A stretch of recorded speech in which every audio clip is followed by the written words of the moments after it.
Professeur Nicolas Donchien, vous présentez un poster portant sur une étude de la CNAM sur le suivi des bêta-bloquants en post-infarctus. Est-ce que vous pouvez nous en parler?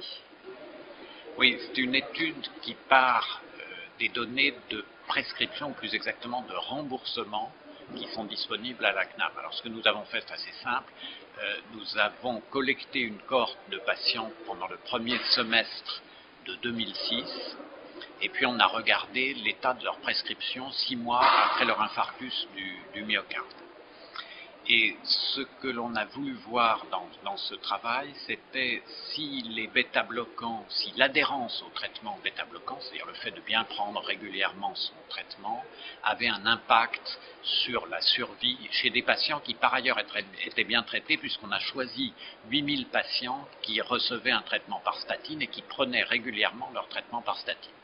Et puis à partir de là, on a suivi les patients pendant 30 mois. Et ce que l'on a constaté est un peu surprenant, c'est qu'en fait, il n'y a aucun impact de la mauvaise adhérence au traitement bêta-bloquant. Quand on regarde la survie de ces patients, elle n'est pas inférieure à la survie des patients qui continuent de prendre régulièrement leur traitement bêta-bloquant. Quand on regarde le critère cumulé qui est la survie ou bien l'hospitalisation pour un syndrome coronaire aigu, même là non plus il n'y a pas de différence et les chiffres vont même un tout petit peu, si j'ose dire, dans le mauvais sens, c'est-à-dire que les non-adhérents ont un tout petit peu moins d'événements que les patients qui sont bien adhérents à leur traitement par bêta-bloquant. Alors évidemment c'est quelque chose qui pose question puisque vous savez que la prescription de bêta-bloquants en post-infarctus fait partie des recommandations les plus fortes. Ce sont des recommandations qu'on appelle de grade 1A.